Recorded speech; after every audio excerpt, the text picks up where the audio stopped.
Welcome to the Office Latte Podcast, where we go beyond the boardroom to explore new conversations on life and career.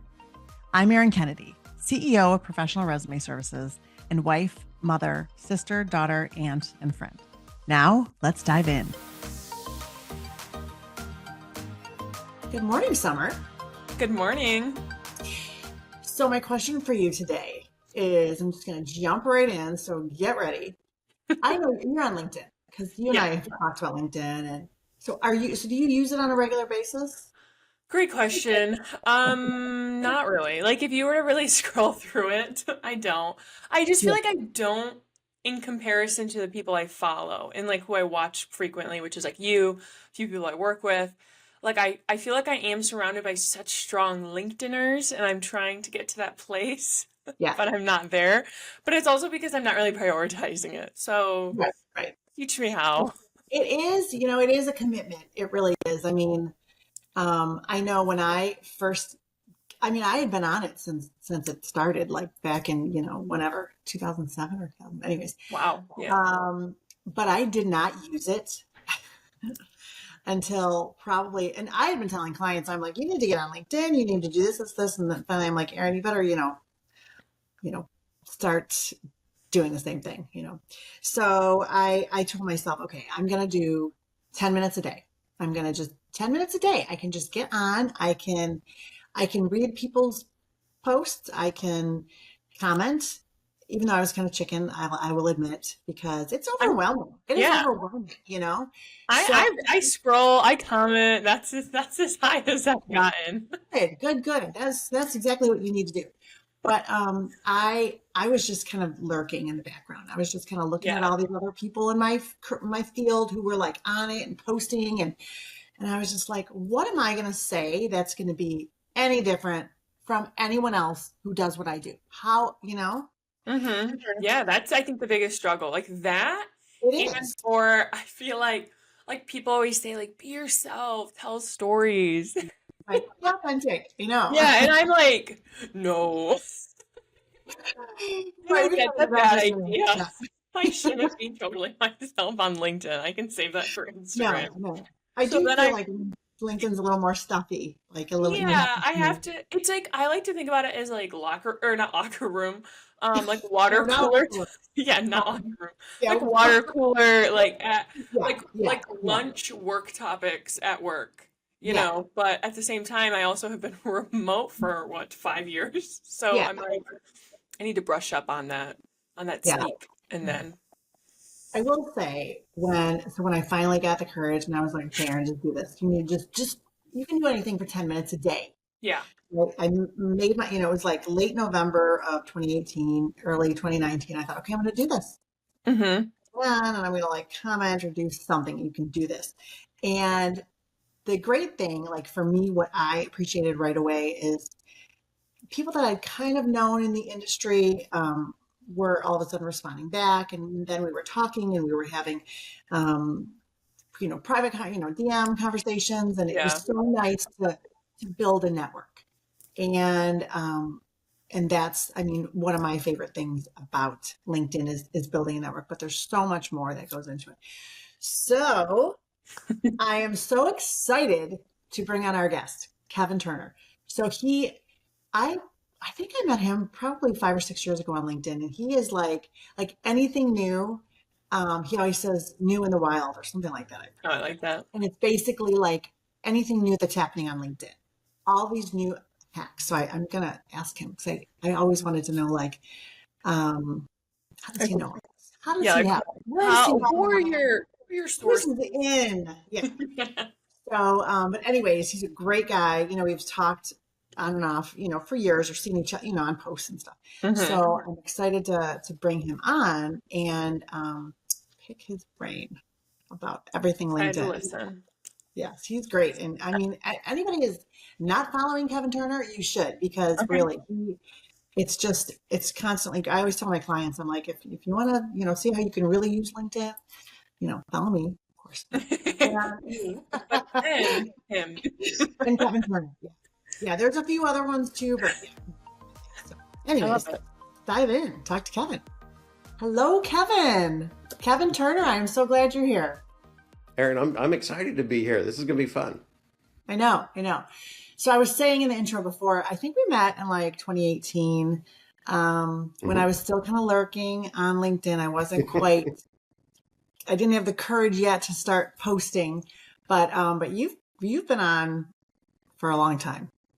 Yeah. Absolutely. I've been fairly active on LinkedIn since 2005. I was one of the first 2 Wow. million in, and now we have what, 1.3 billion? I know. It So blows me okay, away. when was it? Was 2005 is when LinkedIn came out? Because I was telling Summer I I thought it think was they actually 2004. came out four, and I Oh, came in just after things got started. I was a little late to the game.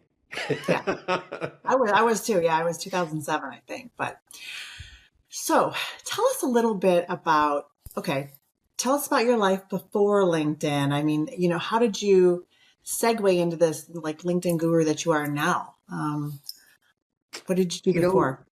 I grew up in four different countries and three different states, or actually four different states. I had three high schools in three different states, if you Oh can my goodness. imagine. So I was a traveler all my life, and Germany, Switzerland, Sweden, Japan was where I lived. New Jersey, Maryland, Virginia, Texas. If I could have thrown California in there, I probably would have had the strangest high school ever process experience. Right? I would have all degrees, and Right. my life went into kind of sales, marketing, and branding very early on. I joined Sony Corporation in Japan. I worked for Japan directly, based in the US, and ended up towards, before this particular change in my career, I ended up running the American Heart Association's Oh, International Emergency Cardiovascular Care Unit, which was kind of doing business by accident. And I actually established their offices in Hong Kong, Dubai, United Arab wow. Emirates, Puerto Rico to service everything outside of the 50 United States. Connectivity was always huge for me. So how do you stay together with all those people? When you're small, you're writing pen pals, right? Right. Yes, Dear I Bob, remember. dear Becky, hope you had a great summer. And Right, 3 months right, later, you get something back. That wasn't good enough. you know, right. Zoom wasn't quite there yet, right? I think we had Skype video, and I I was used gonna to say we use had that a Skype. lot. Yeah. Yeah, now we're losing that completely, I understand. And that's where LinkedIn filled that gap because I've actually done business now and have relationships in 140 countries. Mhm. How do you keep up with that? Right. On LinkedIn, I can actually see them every single day when they celebrate a birthday, a Yeah. milestone, when they're a little down in the dumps, they might reach out.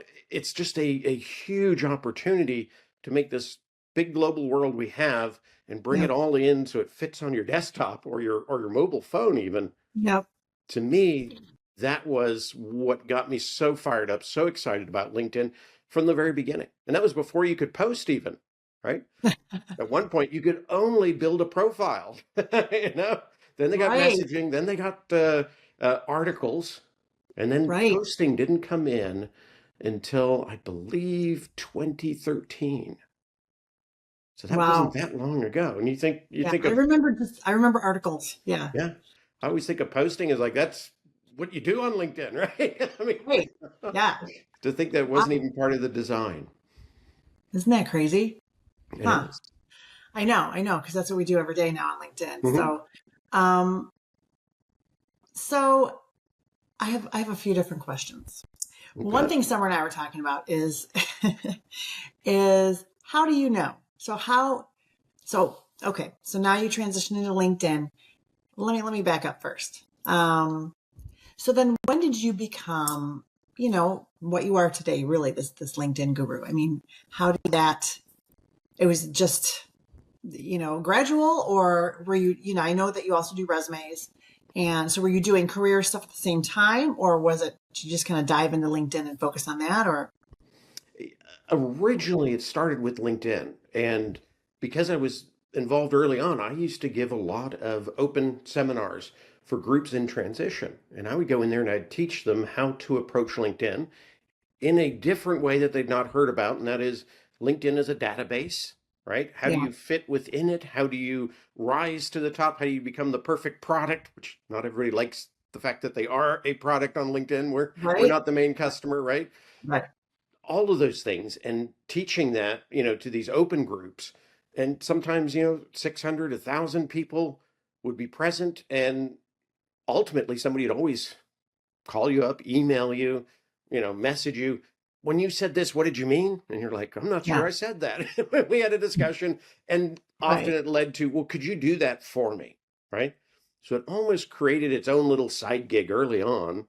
Yeah. And that developed to a point when I was traveling 80% of my month, home Wow. 1 weekend a month, opposite side of the clock, right? You're coming back from, middle of China somewhere, or somewhere in the Middle East. You're coming right back into the States. You want to sleep when everybody else is awake, Right. working a family. And I just said, you know what? I talked to my wife and said, you're an incredible writer and have been for many years. And, you do this often, all the time. That was her business. It's like, why don't we do this together? Why don't we bring these two pieces together and help people who want to rebrand themselves, whether Right. it's to enhance their career path, right? Or if it's to get back into or even pivot into something brand new. And Yeah. so, that was our approach, is how do you pull all these together so that the message from the printed copy to the digital copy when you're applying to all Right. the way into LinkedIn, how do you make all that fit? Especially as sometimes we approach different things in different ways, it all has to fit as a brand and feel Right. right to the individual. And that got us excited. And what's kind of neat about what we do is sometimes we'll solve those really, really hard to solve things over a barbecue down by the river, right? Right. Right. We'll Right. have a glass Yeah. of wine down by the river, and we're like, aha, this is how we figure out Brian's stuff. Yeah. And it's really kind of neat because, Mhm. working together, And husband it and is wife, nice, gives you that right? I mean, opportunity. yeah, and you've got that, her, and she sees one side of it and you see the other. Yeah, that's great. Yeah, I love we're that. Yeah. opposites. I'm Support. She's very technical, very clean writing. I'm loudmouth marketing guy. Yeah. How Not has always your perfect. right, but it works. It works. And, Mhm. and really you complement each other, so that's great. How has your background in technology influenced your brand, your approach to brand building? I've always believed you share your knowledge, right? Because if you keep your knowledge, it has no value, right? Only to Right. you, right? And maybe that gives you an advantage, but even better when you share it with others because they've got knowledge you don't have and they'll share it back. And so for Right. me, just learning about LinkedIn, the most logical thing to do is to share what I know. Yeah. And then when people would share with me what they knew, I'd always give them credit, right? Yeah. At least a few times, when I'm talking about something. And that kind of built up one of my favorite things. And this is actually the 6th year of what we call Captured in the Wild, new LinkedIn features.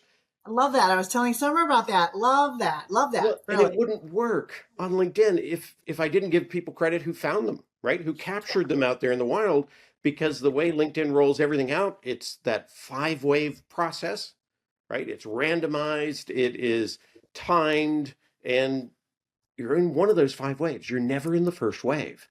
Yeah. So a Let's LinkedIn talk a expert little says they more. know everything, not telling Yeah. you the truth. I want to talk a little more about that. How do you always know? Like how I was telling Summer that too before, I said he's got this Capture in the Wild series and you find out all these things. So how do you know? And we were like, maybe he's got an in somewhere. Maybe It's always good to have insiders, right? Friends on right. the inside that Yeah. will maybe even give you a phone number sometimes, and you can have conversations with them. And Yeah. LinkedIn is so protective of everything that if you ask the right question and they stop talking to you, they're like, Aaron, we can't talk to you anymore. That's when you know you got it right. And Right. you've discovered this big secret that they're not sharing. Yeah. But it is kind of fun. And I enjoyed it. So I know a lot of people inside LinkedIn. And that's helped me over the years. If you have Sure. an issue, you get locked out of your account. Um, to have somebody on the inside, it's really important. But you can't build that relationship without being it of mutual benefit, right? And I was That's thinking what they people probably forget. love you because you are teaching people how to use these new features all the time, But you know? and it's fun. It's fun, and they're Yeah. teaching me as well. That's the best Mhm. part. I get a little advanced on it as well. Yeah. Wow. So, I'm just going to go through some of my questions that I've, been thinking about since we talked last, and um, that I need answers to. No, kidding. But you developed a favorite content creator filter on LinkedIn. Mm-hmm. Can you explain how this tool helps users control their feed? Absolutely. And it is just that LinkedIn makes money by controlling our feed, right? Right. They make a certain amount of money from advertising, from boosted. Even individuals now can boost their content, right? So when they control the feed and they tell you what you want to see, right? Yeah. That's the normal feed. And that's when you sit there and you they call it doomsday scrolling, right? You keep going and going and going until you find 1 in 40 things that actually interest you. And that's all you wanted to see. This is a way to find that 1 in 40 and find 40 just like it, right? And basically, when you are in that little search box at the top, you can put your cursor in there, you just hit enter, and it's going to open up a search page. Yes. And the first thing you want to do is you want to search by post, right? Because we're looking for content. Right. And then I always select the last 24 hours because I check this every day. And then I will select the latest, not what LinkedIn thinks I want to see, but the latest that they posted in the last 24 hours, right? So you got that. And then the final piece is there is an area where you can actually select from whom. So you can put in names. Okay. Right? And it's going to populate them as you do it. And you click on that and you can put another name in it. I've got a few of these filtered lists that have over 100 names on them. Oh my gosh. And, the key is you don't want to do that every single time you get on LinkedIn because that takes time, right? But if you take that final stage and then you bookmark it, right? And then you name the bookmark like favorite LinkedIn insiders, right? Or favorite content developers, whatever it is, give it a name, or even target companies, right? If they're posting. So you can do a lot with that creatively. And then when you come to LinkedIn, you click that bookmark, and what you'll see is an actual new feed with no advertising, no sponsored, nothing suggested, just what you asked for. And as you go down it, you can actually react and comment without having to go back and find the next one because it's just going to be a scroll down. So it's just this beautiful flow. And believe it or not, it is the biggest benefit you might get if you were to pay for Sales Navigator, because Sales Navigator has that built in, and that's why LinkedIn can't stop us from doing it from the other side. Mm-hmm. It doesn't violate any rules. It allows you to control your feed, but it's why LinkedIn never tells you can do that, right? Because they'd rather sell it to you within Sales Navigator. So all those people say, well, in Sales Navigator, I get to see exactly what I want to see in my feed. Yeah. So do I. And I share that with everybody so everybody can do that and we can get rid of the junk.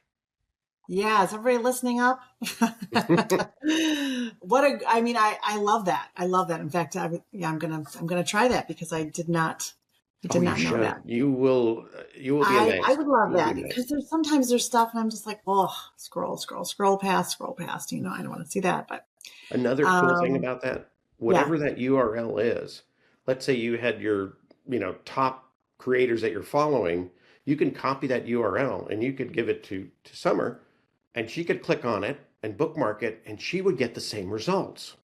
Oh, perfect. Which is really cool. So if you had a target list you wanted to share with your sales team or... I was going to say, or assistant or whatever. Sales. Which is another feature of Sales Navigator. We've just kind of hacked our way through that, right? So now you can share those URLs and have them bookmark them, and they're getting the same kind of results. I love that. Yeah. Oh my gosh. So Genius. It's fun. Genius. Okay. So in one of your posts, you were discussing the importance of adding key skills to LinkedIn profiles. So what strategies do you recommend for professionals to identify and showcase their most relevant skills? Well, a couple of things. LinkedIn does a couple of things. It looks for skills mentioned in context, right? Yeah. So you got to write about them. And if you want to be really highly valued in a skill, make sure it's over your writing that covers at least 10 years, right? Yeah. And not skills behind the 10 years because they're really not even going to calculate those in the mix. people will see them. You could be found for them, but they won't use it in a search process. Yeah. The next thing is assigning them, right? So you can assign your top 5. Those are your high level communication, leadership, that kind of stuff. And then, you assign those top 5 to your bout, and then you assign to each position your skill sets, right? And you can now assign up to 100 per position. Do you have 100? Do you have 100? I don't, but I probably have 70. Yeah, I don't have 100 either. I It mean, some of them surprised me. I thought I'd never need 50, and then I needed 50. If you are a software developer, 100 is not enough, because you got to know 100 different programs. So depending on who it is, and that's the nice thing about LinkedIn, you don't have to use it all, right?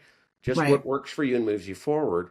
But the main key on skills, when you're setting up those skills, type slowly and accept from the drop-down box. There's like 5 different ways you could do mergers and acquisitions, right? Right. You want to use the one that LinkedIn uses. Yeah. Because that's the one recruiters search for. And because Recruiter, which is a tool set like Sales Navigator, it's 65% of LinkedIn's $17 billion business. $11 billion come from that one tool. They are the dog and the tail. Right. Everything works on LinkedIn the way it works because of that one customer. And you think about it, if we had a store and we had a particular customer that had 65% of our $17 billion, we designed the store to make it easy for them. The other 50 customers, they could figure it out, right? LinkedIn's doing the same thing. So if you respect that, and that little drop down, I named many years ago, market value filters. And basically, they exist in locations, job types, titles. You always see, ninja of this and something of that. Right. Those aren't real titles, because as you're typing those in, no drop-down box is appearing. Nothing's pulling up, and nobody's going to find you with Ninja. Yeah. Yeah, and it's amazing. If you had a filing cabinet with 1.3 billion files in it, and everybody got to make up their own labels, you would never be able to find anything. Right. And that's what LinkedIn knew. So they said, you know what? We're not going to tell you this because we don't want you to game the system, but we're going to give you a hint as you're getting close. We're going to give you that drop-down box. And if you're smart, you're going to accept it.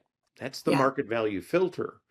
Now, the crazy thing about LinkedIn is they change that market value filter database every now and then.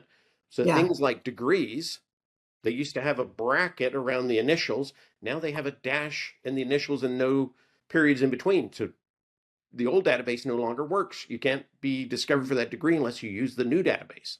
Wow. Same thing with locations. They changed the location database like 3 times in the last 6 years. If Why you they have do the that? old location and a recruiter's doing a search, or anybody's doing a search and they're using LinkedIn search, they're not going to find you because you now exist in a location that no longer exists. So you have to just keep checking these things all the time, really. Every now and then do a little profile audit, and anything that normally has a drop-down box, make sure you're using the best one. And even think about that drop-down box, that market value filter. Sometimes use the most popular or the biggest one. So like in my case, I'm in Granbury, Texas. Nobody knows where that is unless you're from Granbury, Texas, or you're Jesse James. He's supposedly buried here. So he knew, but nobody else knows. So I put in mine, I set the one that is Dallas-Fort Worth Metroplex. Yeah. Takes 2 hours to drive from one end to the other. Yeah. But if somebody's looking for somebody who does what I do, they're not going to find me in Granbury. They're going to find me in the Dallas-Fort Worth Metroplex. Yeah. So even if they did a small town in DFW, they would still get me in my small town. Yeah. So I did the same thing. Yeah. I did Metro Detroit, even though I'm like there you hour go. and a half, 2 hours from Detroit, but that's where people search. That's where big business is done. It's a hub. Go for those hubs. Yeah. Interesting. Yeah. I'm going to go through everything and double check. and do write it down. Tell me what surprised you, because you'd be amazed. I will. Because I would never have thought of the location, but if you said they changed it 3 times in 6 years, that's important to know. Oh yeah. Okay, so you've mentioned the significance and the importance of finding trusted marketing partners. Mm-hmm. So what criteria do you use to evaluate potential collaborations? Much of it is just like it is in the real world, right? I always say if it works in the real world, it's going to work inside in LinkedIn. Yeah. And it's very much the same. If you meet people on LinkedIn, and that's one of the beauties of LinkedIn, you can meet anybody pretty much in the world, or at least in that 1.3 billion. And you watch how they interact, you watch how they share, you decide, is that person of value to me, and can I bring value to that person? Yeah. Right? The old Aristotle friendship model, if it's not of mutual value, it isn't really a relationship. So to me, that's the first thing that has to step up. You and I found mutual value because we see things sometimes differently, but when we get together, we share and we both get smarter. Yeah. We both find new ways of doing things. Yeah. And that's a good mutual collaboration. So that's what I always look for first. And you do run into, sometimes you make mistakes, sometimes you connect, you start collaborating with the wrong people, but you figure it out fairly quickly. Or sometimes you might even offer them ways of doing things a little differently that might be better for them. And sometimes they accept that. And sometimes they say, get the heck out of here. Yeah. I'm disconnecting from you. I'm blocking you. And that's fine too, right? Yeah. I don't tell anybody, don't ever feel bad if you've had a relationship on LinkedIn that you ended up having to block or delete or, take them out of your network. Don't feel bad at all. It's just part of like the real world. You'd avoid them in the real world. You can avoid them on LinkedIn as well. There's nothing wrong with it. I have blocked some people. Yeah. You got to keep your energy right. Exactly. And so I did that and I haven't looked back. Okay. Let's talk about your Keep Rocking LinkedIn series. So it's gained a lot of attention. What motivated you to start this initiative, and what impact has it had on your? I used to get a lot of in-mails and DMs on, well, how do you do that? Kind of like what we were talking about with that search filter, those favorite content creator filters. They're like, how do you do that? And I could either copy and paste or retype or do that all stuff, or I could say, I've got a video on that. Why don't you go take a look and come back if you have any questions? So for me, it was solving that time I wanted to help them, wanted to spend with them, but didn't have, because I also have to pay bills, right? So it allowed me to do that. And it also allowed me to give back to the community that maybe can't afford the expertise, can't afford the customization, but want those answers so that they can kind of go and figure these things out. So that's what created, Keep Rocking LinkedIn on YouTube, and it does really well. So it's been fun. I need to do more there, and it always amazes me how and what videos are picked up and popular, and so I'm learning in that process. It is. You just really never know what's going to hit with your listening audience. And I know. So, surprising sometimes. It's like, really? I know. This is off topic kind of, but still my most popular blog post, which blows my mind, is should I put my middle initial on my resume? My most popular, my most searched for blog post. And what is the answer to that? You really never know. You never know. You never know what's going to, be a hit with your audience. So, okay. Yeah. I want to jump into different things, but I'm going to go a little bit at a time here. And kind of stay focused on one thing. So tell me a success story. Let's talk about, branding a little more. Mm-hmm. And can you share a success story where your branding strategies really significantly impacted clients' career or business based on their LinkedIn profile? Oh, absolutely. And, that's one of the things that we're, when we're working with, we do corporate transitions. Yeah. And we have a couple of organizations now have been working with us for over 10 years.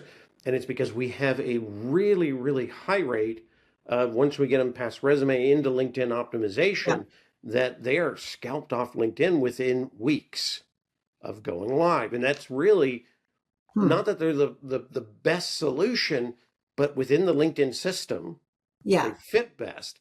And then when somebody gets to the profile, there's always the psychology of reading, right? What makes them want to devour that content? Because it is a resume for the most part, right? It's an augmented resume. Right.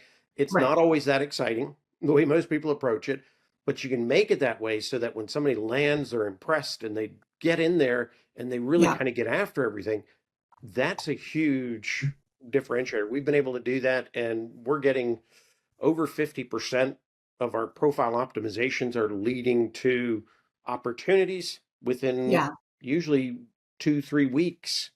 They're bringing into an opportunity. Either a recruiter comes with the perfect chance and they're moving forward on it, or they actually land from it. And it's really about being found. Yeah.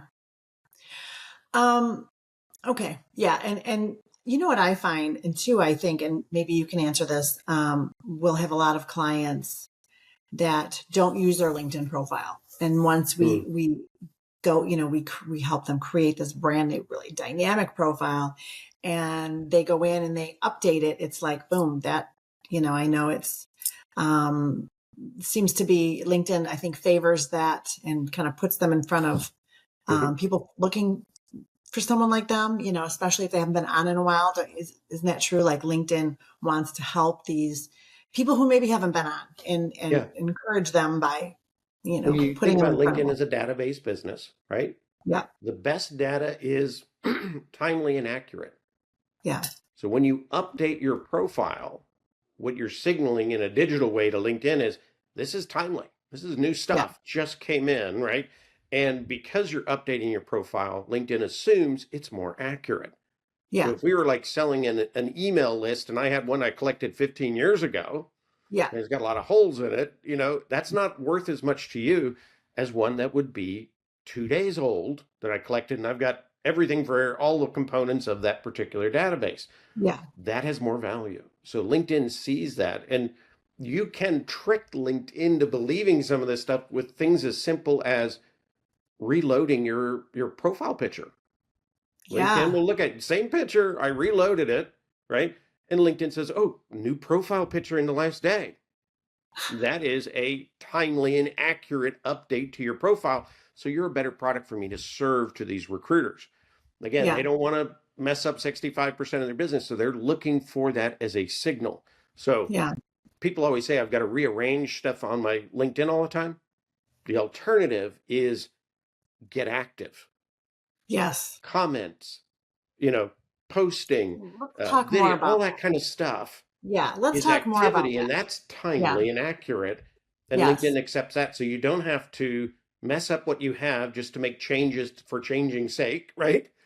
Go in there and get active, and that's even better than making small changes on a profile. Okay. So speaking of active, and like I said, I was kind of lurking for a while until I started getting active. 10 minutes a day is what I was telling Summer beforehand. I can do this 10 minutes a day. This was in like late 2018, early 2019. And then of course I would call you a learner, by the way, not a lurker. Not a lurker. I don't believe in that term. I like that better. You're a learner. And we all have to learn, right? We always have training wheels at the beginning. Yeah. And I loved it. I mean, I loved for me, the networking piece, because, working at, in a home-based office, you're by yourself, and it's so meeting people that maybe a lot of them I had talked to via emails and my, different associations, and just creating a network has been wonderful.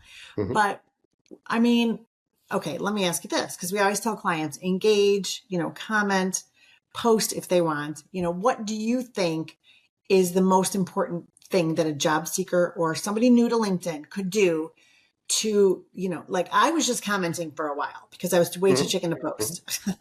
And because I thought, who cares? I'm like every other resume writer, but then I realized later it's your voice. It's your take on it. That's what makes it different.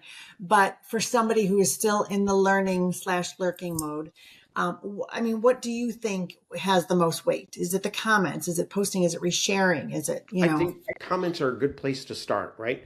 They're kind of like a gateway to posting. It's like just dabbling in it. Watch what works, right? Yeah. And the other thing to learn in comments is not just to make a comment and walk away. Maybe you have somebody come back and volley to you. It's to create a conversation out of the comments. Yes. So you want some back and forth. Yes. And the only way you do that is to add value, add personality, add whatever it is, cleverness, whatever it is, to get them to come back into that conversation. Right. That's the same tool set that you're going to use in posting. So that's your training wheels, right? Are these comments, and ultimately get into posting. Yes. People who post a lot will always say do comments. Yeah. And sometimes I think it's self-serving, right? If I Right. convince everybody else to make comments and I only post, then I've got it, right? I've got it made, because that's how LinkedIn values a post, Yeah. you Yeah. know, always looking at the equation from all sides. So I think comments are important. And even when you're posting, they're important because it helps your network stay connected to you. You can't Yeah. always receive, you've got to give, right? Right. And so that's important too. Okay. 2 things. 2-hour golden window after you post. Is that true or false? And don't post and ghost, which I totally agree, because that drives me crazy when somebody Yeah. posts and then they walk away, and here you're And commenting LinkedIn and they never come back to it. Huh? they're looking at your feed is finite, right? There's only so much they can shove in the feed, and they want X percentage for their advertising and sponsorships, right? So they want to control that feed in that Yeah. sense. The only way they can do that is only push what they think are valuable posts. And so they have Yeah. to measure that. And that's where that 2-hour window or 1-hour window comes in. That's where they don't post and ghost, because what they're doing is looking at that and saying, are you getting comments? Are you getting reactions? Are you building conversations? And if you are, then I'm going to push that out to the next group. Because when you first post, you think, I've got a network of X, they're all going to see it. It goes out to about 2% of your most active network, which is good. They're picking the most active ones. And if they say something and start conversations in there, then they're going to push that out to another few percent. It never goes out to 100% unless you go viral, and then you're beyond the 100%, right? Then you're into other things. Yeah. And that's great if it happens, but it's also a burden, because when you do have a viral post, you've got to nurture and manage it and keep it going. And Yeah. it could Yeah. turn a 1-hour post into a 3-day event. Oh, for sure. You got to be Yeah. ready, or you Yeah. waste that viralness of that. So it's not all Yeah. free. And viral Right. stops on LinkedIn if you're not Yeah. cultivating it in that Right. process. So I And never so, wish for it, because I've hated the few things that I've gotten from it. It's always the stuff I least like. yeah. You know? I remember when polls were big, and I would do a poll every Tuesday, and those things went very viral. I mean, Oh this yeah. was probably in 22, I think, when polls were really big, 20. Yeah. But I'd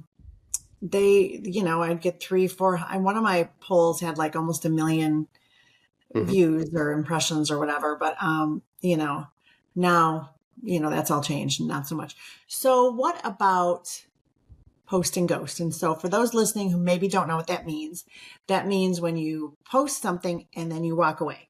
And that means, so there are people that are going to comment on it. And in the meantime, you're not commenting back. You're just walking away. I see that all the time. It drives me crazy. I'm like, Well, and answer that's your why people. These people took the LinkedIn time has to changed comment. from just Answer it. comments to conversations, right? Right. Because you can post something and get comments, but if Yeah. you're not building upon that and it's not getting a back and forth, LinkedIn goes, eh. And it also is a way that they measure against posts that are pod driven, which I Yeah. always say is post optimized deception, right? Yes. They've got either, robots commenting for people, or they got people commenting on that, but they're not really paying attention. They're just doing that to up that value structure so LinkedIn pushes them forward. Well, nobody in those processes are making conversations happen. Yeah. It's always one Right. comment, and you might comment back with your automation, but that's where it ends.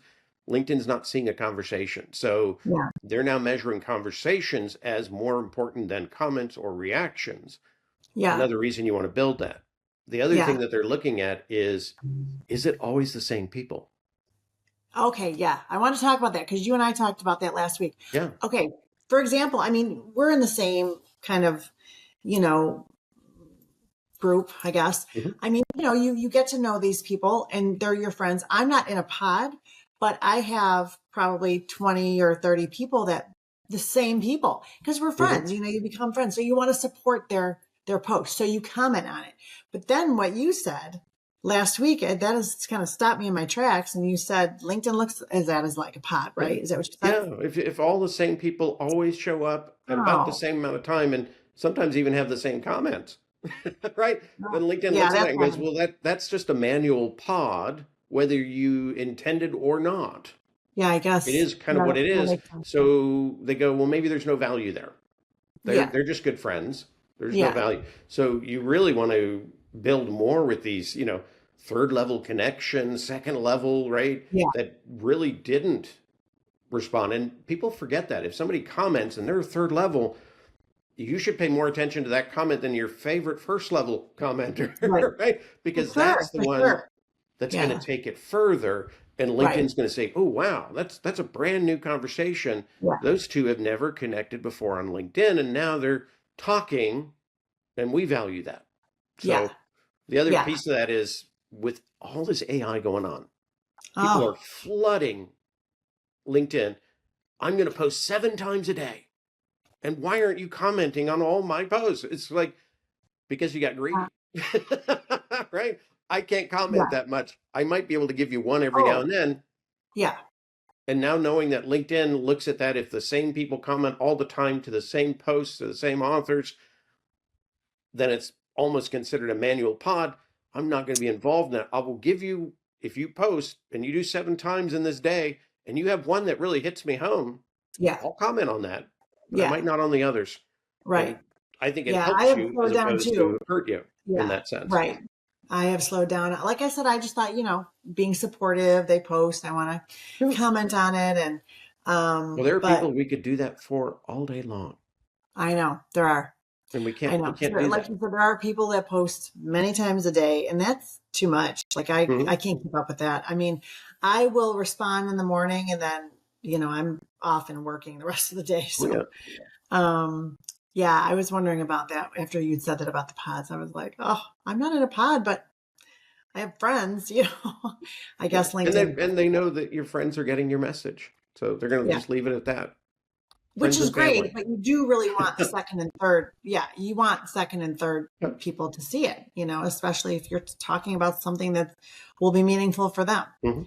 So, yeah, so let's see. I had a couple other things I was going to ask you about branding. So, um, but I also want, but before I do that, I want to go back to AI. Mhm. So, with the integration of AI and AR VR technologies influencing personal branding and you know using it as comments, because you can totally see that in your Oh, yeah. post. You can, that's so annoying, and it's an AI comment, and it's not meaningful. It's not anybody that's read anything. They're just Mhm. doing that. I don't even know how to do that. I guess it's something that you order and plug in. I don't know. Yeah. But Usually it is a Chrome plugin. oh, okay. Yeah. um what changes do you see, with AI, Mhm. um, in the next 5 years on LinkedIn? I mean, is LinkedIn trying to stop all of that, or are they just letting it go? They are, and they're actively what I'm seeing with LinkedIn, they're posting jobs all the time. Yeah, One of the areas that they're posting a lot about are these kind of feed algorithm issues like yeah, that.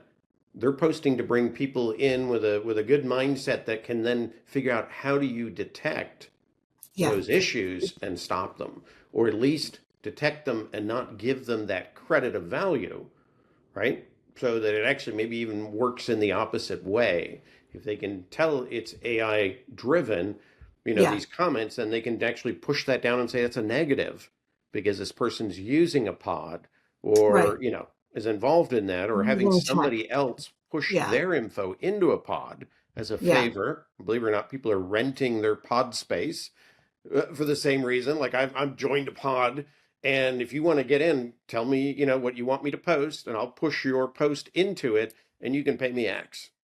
Wow. Sponsorship model.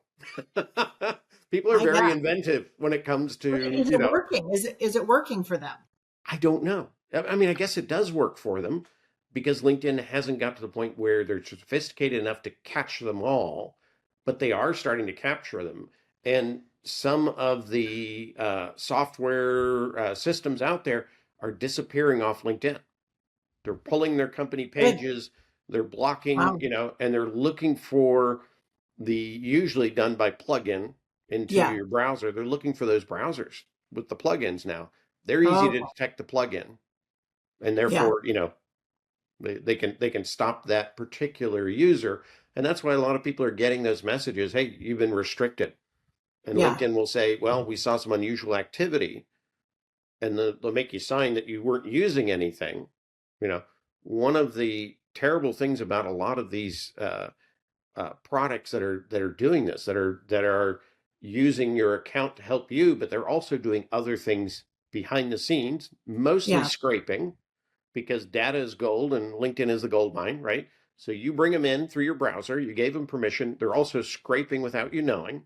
So what does that mean? Explain that Scraping means to going through and getting names and companies and associations and contact and all that just stuff so they can info sell that gathering. data, Okay. right, to Okay. somebody else. And that's big. Data's big. So if you could own LinkedIn's database, what would that be worth?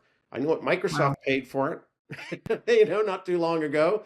Yeah. You know, that's why people are scraping, and these little apps are letting them in. And what's terrible are these designers are doing something called fingerprint blocking, which means when you log into your LinkedIn account, that app Yeah. is also logged in under you, but they've blocked their fingerprints inside LinkedIn.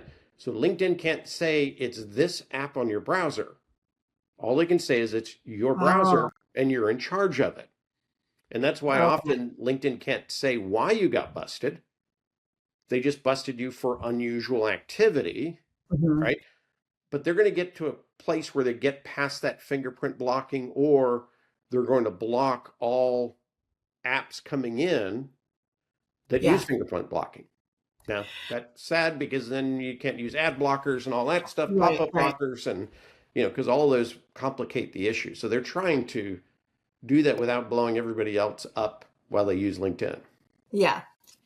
So on this kind of note and illegal activity, um, we both know Jay Jones, who, you know, tackles all the scam accounts and everything. Mhm. So it's amazing to me how many, this is just my little personal beef with LinkedIn, how many scam and fake and fraud accounts there are. Yet I've had so many copy my stuff, copy Mhm. my website, copy my everything. But yet, with my sons, when I was helping them create a LinkedIn account when they were in high school, they had to do that. Oh yeah. I couldn't do it on my computer. It wouldn't let me set up another account, even though I'm the mom. You know what I mean? I'm like, okay, but yet all these scamming fraud accounts get it, no problem. I guess I'm just not techie enough to know how to get around that. But Well, that's that um, part of that. They're trying to stop it, but they don't want to blow it up for everybody else. What they're doing there is they're probably doing IP tracking, or you're already yeah, logged in, so they know if you set up another one, it could be fake. So they're going to try to avoid that. I've even I heard know. of people teaching a LinkedIn class, and they have people bring, their computers to the class, and we're going to set up your profile. Another 30 people set up a profile, all on the same IP. Oh, And none of them, or only maybe two or three, will get a profile set up, and the rest of them will get yeah, the you can't set up a profile right now. yeah, And that's what yeah. it was. They detected all this activity from one IP. Will a VPN help? It can. Yeah, Sometimes LinkedIn doesn't accept things from VPNs either yeah, because they want the information too, right? right. I mean, I tried it with my son because it comes with my Adobe. It's Hmm. like a free Hmm. VPN thing. But yeah, it's still, I mean, he's got a separate, he's kind of techie himself, so he has a whole separate thing. And he was able to do his own, but my other one, nope, couldn't do it. And I was like, oh, this is so frustrating. But It anyways, is. But at the it same is. time, if it keeps more fakes from not appearing, that's a good thing, I right? guess, Because there yeah. are way too many. I think it's 25% of LinkedIn is fake. Oh God. So you got to All get right, good at another detecting it. thing. Another thing I want to talk about, and because we've got maybe 5 or 10 minutes left, so I didn't want to forget this. With the rise of like short form video content, Hmm. how is this is getting more importance within LinkedIn as far as LinkedIn's level of importance is video the thing to do, and how can people leverage this to enhance their brand? Yeah, I think video has always been great because just like right now, we've got a video conference going on as opposed to just Yeah. audio. There's connectivity to it. And Hmm. right now, one of the things that AI can't do really well or really inexpensively is duplicate me or you in video form it's here, it's coming. It's not cheap right now, but it'll be here soon enough. But right now, if you see a video, the trust factor is higher than if you see any other kind of post, graphic Yeah. or written, because you don't know. Yeah. Here, at least if I'm on camera, you're on camera, they're going to assume that that is you, right? Yeah. Or me, and they're going to trust it a little more. So yes, Yeah. in that sense it does. But then there are people who have an aversion to video. So you Right. could lose a percentage. There are people who can't watch videos because they're at work, right? Right. But they could Right. read something on their phone, but they can't watch a video. So Right. it's not a perfect system, but Yeah. it's pretty good. And LinkedIn is definitely promoting it as much as they can. The reason people are getting big views on LinkedIn video, though, isn't really the same kind of view you get on a post. So if I grab my phone and I'm looking at a LinkedIn video like TikTok, I go whoop, whoop, whoop, whoop, whoop, whoop, whoop. Oh, stop. All those other ones, the other 30 Yeah. that I just skipped past, all Yeah. got a view from me. Oh, okay. So I didn't see the video. I just Right. made a snap decision that wasn't it. Boom. Scroll down Saw a past. face I Yeah. liked or no. That's the one I stopped on. I watched that video. So a flick by, like TikTok, is an Yeah. actual view on LinkedIn. So a post might get 2,000, 3,000, maybe 10,000. A video might get 100,000, 1,000,000, but they're actually about the same. Yeah. And that's why you notice, or people notice, that their comments don't change much Yeah. from their regular posts. Their reactions don't change much. And it's really because those are your normal people who are interacting that are really seeing it. And that was what the post numbers used to show. Yeah. And now you're getting this inflated flick by view Right. number that makes everybody really excited. So I always tap it down a little bit in that sense. Yeah. Yeah. Okay. All right. Interesting. Yeah. And I've just started with video this year, and I do a lot of video on other platforms, but not on LinkedIn. But we'll start doing that more. So Now, there is one Yeah. trick. I'll tell Yeah. you. There is a site that LinkedIn has, and I put it in that Capture in the Wild, that is, it's called Create Your Voice. Okay. If you join that, it is a LinkedIn site, but it's off-site. I think Okay. it's on a GitHub portion of LinkedIn, like some of their stuff like Career Explorer is. But when you join that, they have access in there to a form that tells news editors that your video, because you fill it out, that your video might support their news edition.